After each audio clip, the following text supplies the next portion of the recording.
In 1856, a massive thunderstorm rolled across a tiny European village. Inside a small house, a baby boy was born. The midwife whispered that he would be a child of the storm, but his mother shook her head. She said, "No, he will be a child of light." That boy was Nikola Tesla, and he grew up with a set of extraordinary mental abilities. The first was a photographic memory. His brain worked like a high-speed camera. He could read a dense book once and lock every single word into his mind permanently, never needing to flip back to check the pages. His second ability was a highly detailed mental movie screen. He could dream up a complex machine, piece the parts together, turn it on, and watch it run, entirely inside his own head. He didn't even need paper blueprints because he did all his testing in his imagination. These gifts transformed him into a scientist who could see the future of technology playing out in his mind long before it actually existed. The defining moment of his life happened on a freezing winter day. Young Nikola was petting his black cat, Machak, in the dry, cold air. As his hands slid over the fur, tiny, crackling sparks jumped from the cat directly into his fingers. He asked his father what caused it.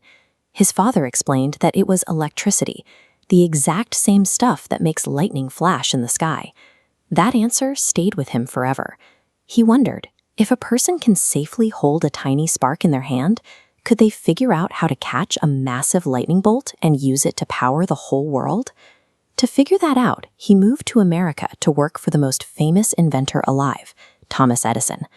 But the two men quickly entered a massive argument over how exactly to deliver electricity into people's homes. History calls it the War of the Currents. Edison used direct current, or DC. It flows in a single direction, losing energy fast and fading away after just a mile.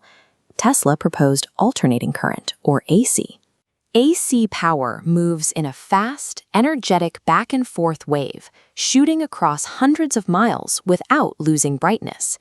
Edison refused to listen. He promised Tesla a $50,000 bonus to fix his DC machines, but when Tesla finished, Edison laughed it off as a joke. Tesla quit immediately.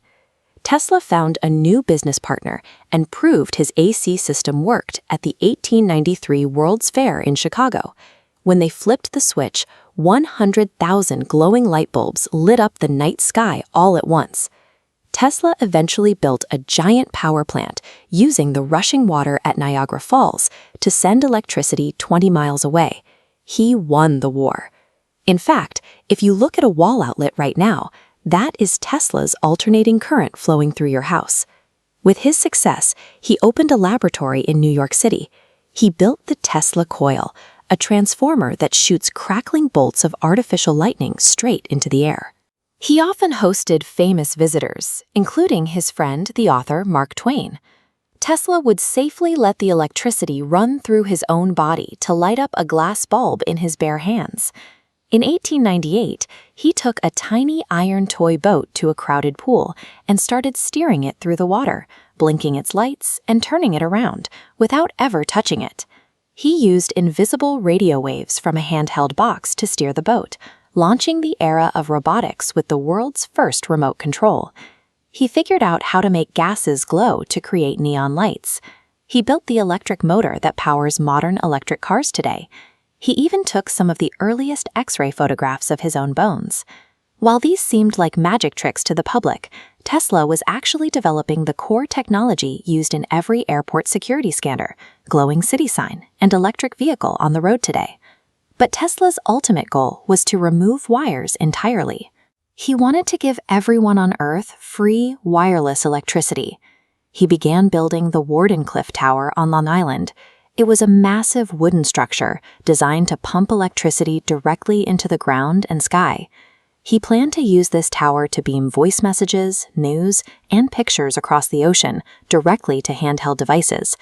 Decades before the first cell phone existed, he was already figuring out how to make information travel through the air.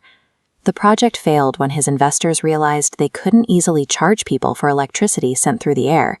They pulled their funding and the tower was torn down for scrap. Tesla spent his final years living in New York hotels, feeding wild pigeons in the park. Other people got rich off his ideas, but he remained focused on solving puzzles to help humanity rather than making a fortune.